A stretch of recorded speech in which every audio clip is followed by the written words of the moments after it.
Bienvenue dans cette masterclass dédiée à la comptabilité proposée par QuickBooks pour tous les créateurs d'entreprises. Être entrepreneur, c'est développer son activité tout en gérant sa comptabilité. Et même si vous êtes accompagné par un expert comptable, vous devez maîtriser certaines notions. Classification des dépenses, compte de résultats et bilan, situation semestrielle prévisionnelle, liasse fiscale, autant de concepts et de documents que vous devez appréhender. Prêt à compter ? Allez, sommaire. En tant que dirigeant, vous devez avoir l'œil partout et aussi sur votre comptabilité. Dans cette masterclass, je vous propose de comprendre les grandes lignes des obligations fiscales des entreprises en fonction de votre statut. Ces obligations vont guider la manière d'organiser votre comptabilité, puis nous verrons la gestion comptable des dépenses. Et enfin, nous aborderons la notion de bilan comptable et de compte de résultats. Je passerai ensuite la parole à notre expert Thierry Garot, coach en stratégie de développement d'entreprise, qui nous éclairera sur les responsabilités de chacun et vous partagera ses conseils afin de gagner du temps pour sa comptabilité.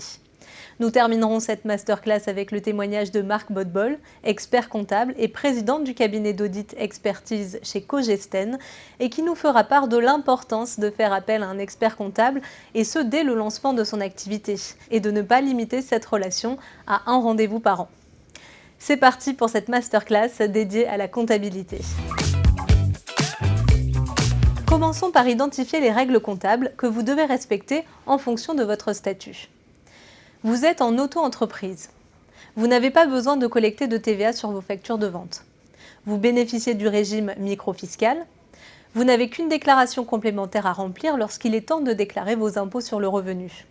Vous ajoutez le bénéfice de votre activité d'auto-entrepreneur comme un revenu.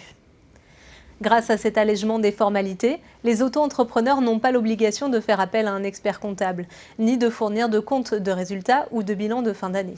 Vous êtes en profession libérale ? Vous êtes donc soumis à des obligations. Vous devez notamment faire une déclaration d'activité à l'URSSAF dans les 8 jours après le début de votre activité, ou à votre inscription à un ordre ou chambre professionnelle. Les obligations comptables, elles, diffèrent en fonction de la forme juridique et du régime fiscal adopté. Pour les entreprises individuelles, vous pouvez dépendre de 3 régimes. Si vos recettes annuelles sont supérieures à 72 600 € ou que vous ne souhaitez pas bénéficier du régime de la micro-entreprise, alors vous dépendez du régime de la déclaration contrôlée. Si vos recettes annuelles sont inférieures à 72 600 €, alors vous pouvez bénéficier du régime de la micro-entreprise. Si vous avez opté pour une assimilation à l'EURL, vous pouvez bénéficier du régime de l'impôt sur les sociétés. Si vous exercez votre activité de profession libérale en société, vous devez vous soumettre aux mêmes obligations que les sociétés commerciales. Si votre société est une SAS ou SASU, vous avez 4 obligations comptables.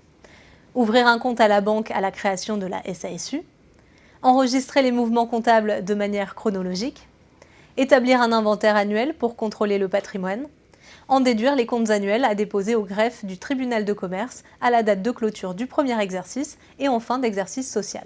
Maintenant que vos obligations sont établies, voyons comment classer vos dépenses dans votre comptabilité. La classification des dépenses consiste à attribuer à chaque dépense un objet. Cette classification vous permet de piloter et d'optimiser votre budget et également de déterminer quelles dépenses peuvent être amorties au moment de la déclaration d'impôt. Les grandes classifications sont les loyers et fournitures de bureau, la paie des salariés, les frais de publicité, les déplacements professionnels et les frais de représentation. Certaines dépenses exigent d'une grande rigueur dans la collecte des informations afin que votre comptabilité soit conforme aux exigences de l'administration fiscale. Le véhicule. Celui-ci doit être cohérent avec votre activité professionnelle. Vous devez pouvoir justifier de déplacements professionnels pour aller voir vos prospects et clients. Frais de repas et de représentation. Ils doivent également être cohérents avec votre métier. Pensez à noter le nom des clients que vous invitez à déjeuner notamment. Vous pouvez faire prendre en charge par votre entreprise des dépenses payées personnellement. Ces dépenses pourront ainsi être déductibles dans une déclaration d'impôt. Cependant, pour être considérées comme professionnelles, elles doivent avoir un caractère ordinaire et nécessaire, comme c'est appelé. C'est ainsi que les décrivent les textes officiels. Évoquons maintenant le bilan comptable et le compte de résultats. Le bilan comptable est une photographie à l'instant T de l'entreprise. Concrètement, c'est un tableau en deux parties. D'une part, l'actif et d'autre part, le passif.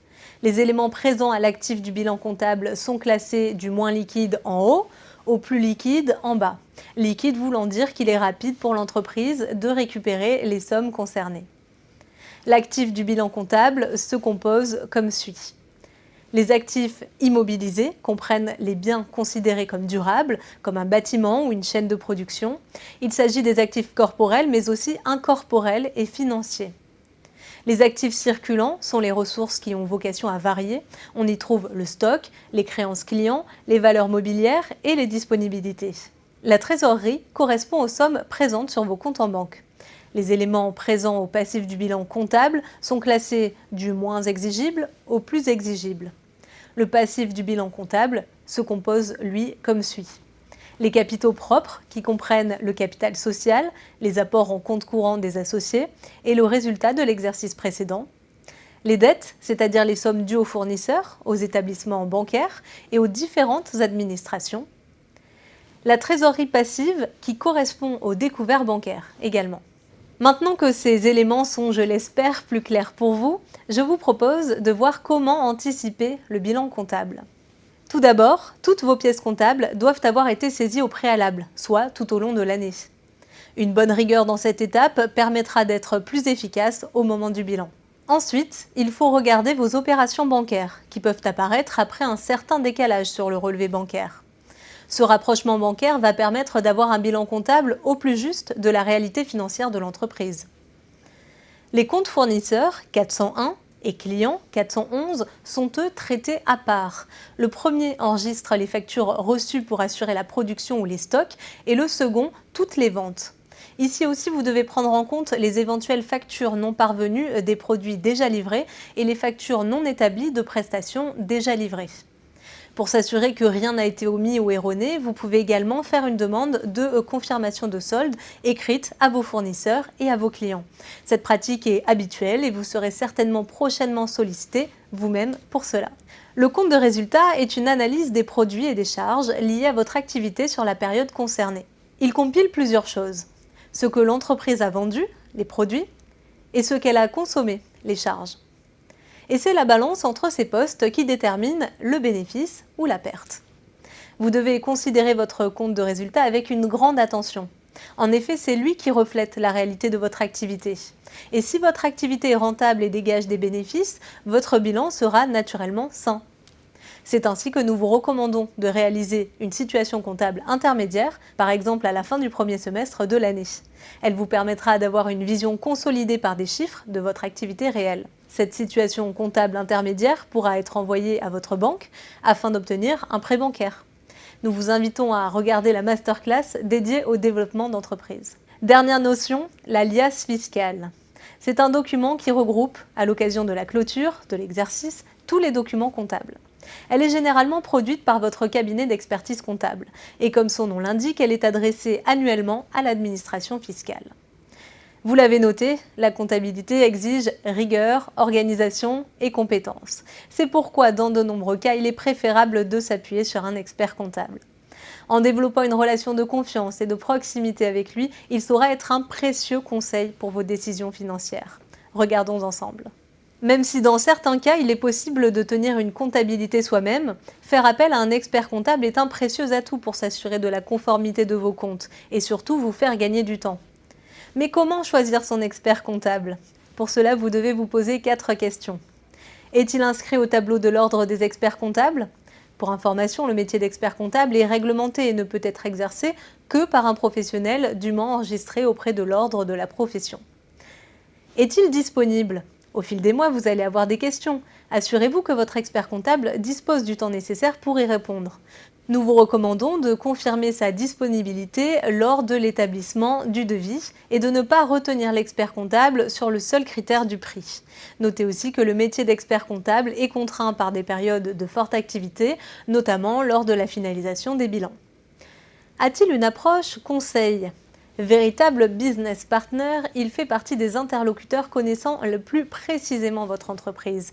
Il a également une vision externe et ouverte par les autres entreprises qui l'accompagnent, qui évoluent, elles, dans un secteur similaire au vôtre ou non. Utilise-t-il une solution cloud? Et oui, au moment de choisir votre expert comptable, il est important de regarder si le cabinet utilise une solution de gestion en ligne et collaborative. Pour les échanges de données dématérialisés, l'automatisation des flux ou l'interconnexion entre votre comptabilité et votre outil de gestion commerciale du quotidien, c'est nécessaire. Vous gagnerez ainsi en temps et en agilité. Votre expert comptable sera votre partenaire de proximité pour votre comptabilité du quotidien et votre bilan annuel. Il devra répondre à beaucoup de vos questions financières. Bien le choisir pour bien collaborer est la clé.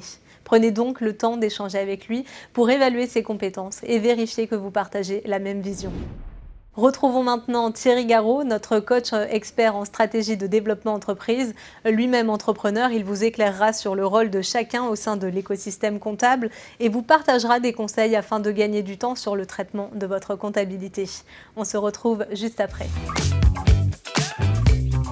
Votre expert comptable est à vos côtés pour dresser votre bilan, votre compte de résultats, les liasses fiscales bien entendu et les déclarations obligatoires comme la TVA mensuelle ou trimestrielle. Et puis la liste peut être encore plus longue afin que votre entreprise soit dans le respect de la législation. Mais comme vous le savez, des solutions comme QuickBooks vous permettront d'automatiser la saisie, les rapprochements et la centralisation des données. L'expert comptable a d'autant plus besoin de ces éléments pour faciliter son travail au quotidien et optimiser la déclaration de toutes vos obligations légales vis-à-vis de votre environnement et de votre écosystème, tels que la banque, les fournisseurs ou encore les impôts. Son travail, et pour faciliter cela, il a besoin de savoir ce que vous faites avec votre argent, et ça aussi, c'est sa responsabilité. C'est à vous donc de fournir à votre expert comptable tous les documents ayant un lien avec votre comptabilité. On va prendre des exemples très concrets et très pratiques. Vos notes de frais, par exemple, les dépenses liées aux achats, les factures éditées. Et puis, vous allez pouvoir utiliser, grâce à ces nouveaux outils digitaux, comme je vous le disais, QuickBooks en particulier, de nouvelles solutions technologiques qui vont vous permettre de gérer en ligne et de gagner ainsi un temps précieux pour le concentrer sur votre entreprise et sur vos collaborateurs et salariés. Je vais vous citer quelques exemples qui vont vous permettre de faire cela. Vous pourrez envoyer et suivre vos paiements, faire des relances, des encaissements, des rapprochements bancaires, des écritures comptables automatiques sur vos ventes. Et puis, par exemple, pour la partie des dépenses, vous pouvez simplement prendre en photo vos factures d'achat. L'outil archive la pièce et la traduit en écriture comptable directement dans votre logiciel QuickBooks. Vous pouvez aussi connecter QuickBooks avec vos applications du quotidien pour aspirer les factures automatiquement, avec vos abonnements téléphoniques d'une part, vos billets de train d'autre part, d'avion, vos transactions avec des VTC tels que Uber ou d'autres, et voire même vos dépenses Fnac ou Amazon. Il y a plus de 400 sites connectables et vous trouverez forcément votre bonheur dans l'ensemble de ces applications. L'outil permet à votre expert comptable de récupérer toutes vos écritures, de réviser vos comptes et de vous alerter en cas de pièce manquante, ce qui est indispensable quand on est entrepreneur. Et cet outil également, l'outil QuickBooks dont je vous parlais, va envoyer des notifications, envoyer des rapports, des analyses et des recommandations. Autant d'outils indispensables dans votre gestion au quotidien pour vous, entrepreneurs, que vous soyez créateur ou chef d'entreprise averti. On vous le disait en introduction, 3 points importants pour vous permettre d'optimiser et de faire en sorte que votre comptabilité soit performante. Quels sont ces 3 points? Le premier, c'est comment gagner du temps. Demandez à votre expert comptable quel logiciel utiliser afin que vous soyez en contact avec lui en permanence. Grâce à la plateforme QuickBooks, vous pouvez oublier en fait les vieux tableaux Excel et vous concentrer sur l'essentiel. Toute la singularité de la plateforme vous permet d'être totalement sécurisé dans vos échanges et vous apporte ainsi une certification de sécurité pour votre comptabilité, ce qui est aussi indispensable dans votre quotidien.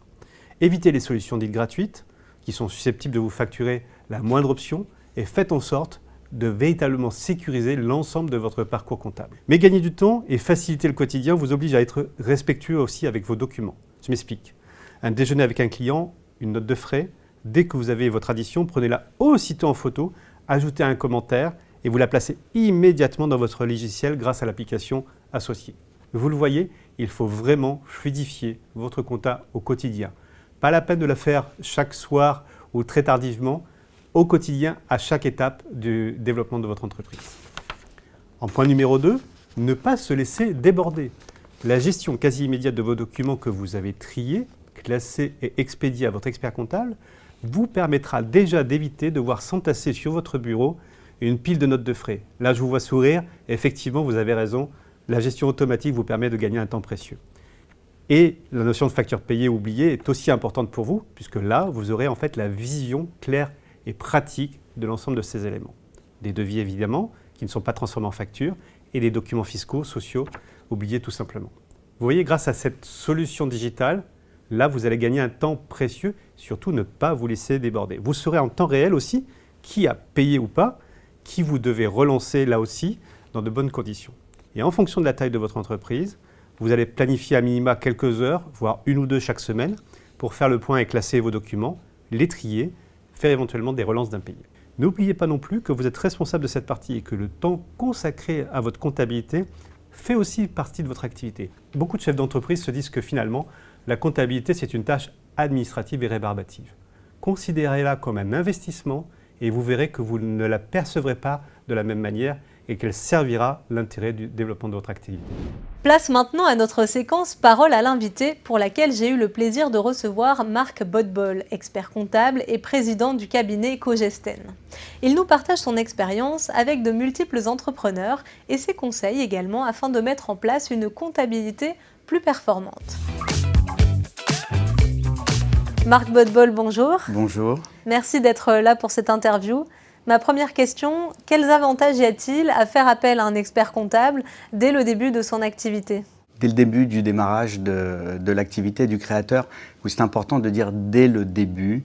Alors il faut situer le début. Est-ce que le début, c'est quand on a une vague idée de ce que l'on veut faire, ou est-ce que quand son projet est mûr, validé au plan commercial, au plan marketing, qu'il a fait les preuves de marché, il faut aller le voir. Je crois que c'est le bon moment.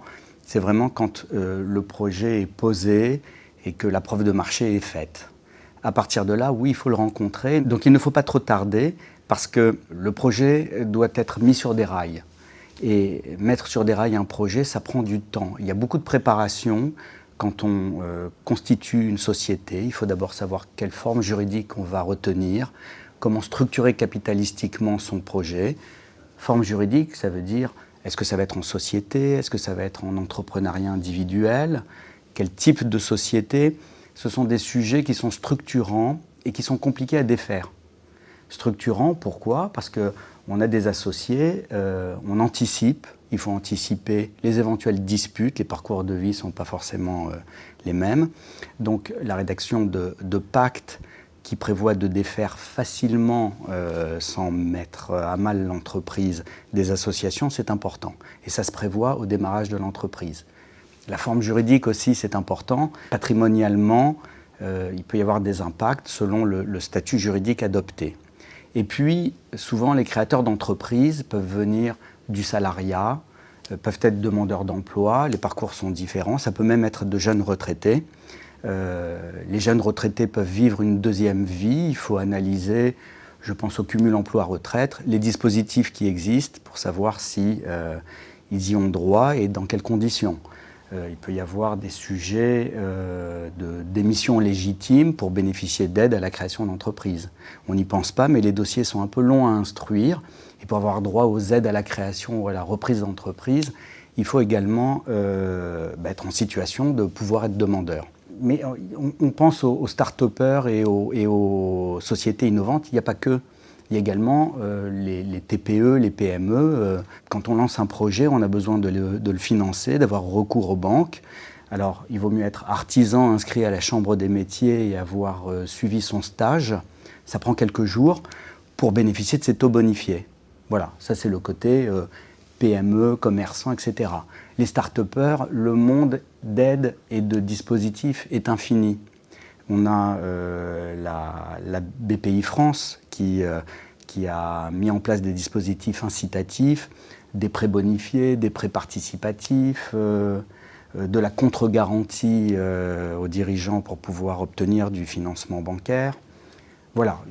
On ne va pas rentrer dans le détail des sociétés innovantes, il y a des statuts de jeunes entreprises innovantes, il y a plein de dispositifs, et ça se construit, ça ne s'improvise pas une fois qu'on a mis la société sur les rails et démarré son projet. Je pense qu'il y a un frein pour les créateurs d'entreprises, c'est qu'ils pensent que comme quand ils vont chez le médecin, ils vont payer dès le premier rendez-vous. Et le temps et la collaboration avec l'expert comptable, elle est permanente et elle est longue. En ce sens que l'expert comptable fait un investissement également et il a intérêt à consacrer le temps au démarrage, alors que l'entreprise ne facture pas encore, n'a pas encore de revenus. Il faut que l'expert comptable mette en place des process pour qu'ensuite on économise du temps sur le futur. Pour beaucoup, l'accompagnement d'un expert comptable se résume à un rendez-vous par an pour le bilan. Est-ce suffisant? Tout dépend de la taille de l'entreprise, mais globalement, ce n'est pas satisfaisant. Le temps d'arrêter du bilan, ce fameux rendez-vous annuel, il est trop court et on a des préoccupations qui sont celles d'arrêter les comptes et de prendre les dernières décisions. On parle de dernières décisions, des choix d'arrêté comptable. Ce n'est pas le bon temps pour prendre des options structurantes et puis pour réfléchir aux optimisations ou pour prendre des décisions. Parce que c'est une période où les cabinets sont chargés. On a parfois des centaines de bilans à avoir sur un temps relativement court. Et on n'a pas le temps ni l'esprit pour pouvoir se poser ce genre de questions. Donc il faut d'une manière générale prendre tous les prétextes pour rencontrer son expert comptable.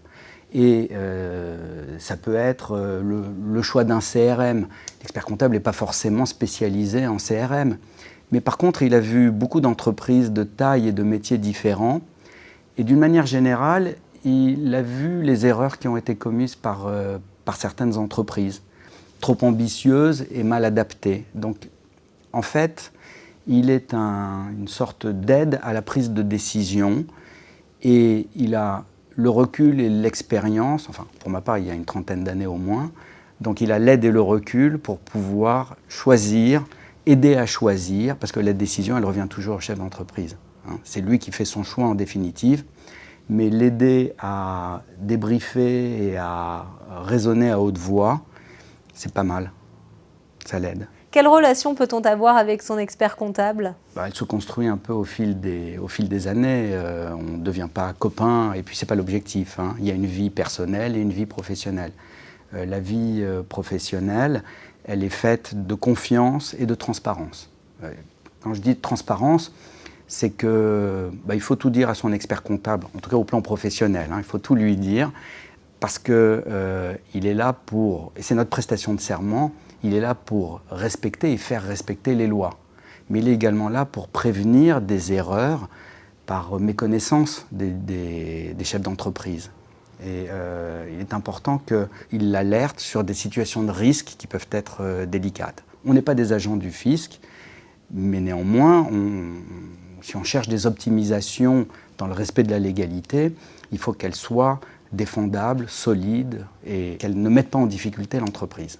Et pour finir, quel conseil pourriez-vous donner à un jeune créateur d'entreprise? Je dirais que ce n'est pas un conseil d'expert comptable, c'est un conseil de chef d'entreprise. Et j'aime bien le mot de Disney qui dit la meilleure manière de démarrer, c'est d'arrêter de parler et de se mettre au travail. Merci beaucoup Marc. Je vous en prie, au revoir. À bientôt. C'est donc la fin de cette masterclass dédiée à la comptabilité. Ce que nous souhaitons que vous reteniez, 1. Établissez une situation semestrielle comptable et n'attendez pas l'heure du bilan en fin d'exercice pour avoir une photo précise de votre activité. 2. Échangez avec votre expert comptable tous les mois. Il vaut mieux anticiper les choses plutôt que de les subir. 3. Présentez plusieurs options pour votre prévisionnel d'activité avec une fourchette haute et une fourchette basse qui vous permettront d'être dans le concret. Anticipez les recrutements, anticipez vos investissements. Et pour être encore plus pratique, je vous invite à télécharger votre boîte à outils avec des modèles et mémos pratiques. Cette masterclass vous a plu? Profitez de nos 3 autres thématiques également disponibles librement. Merci de votre attention et à très bientôt. Bonne continuation.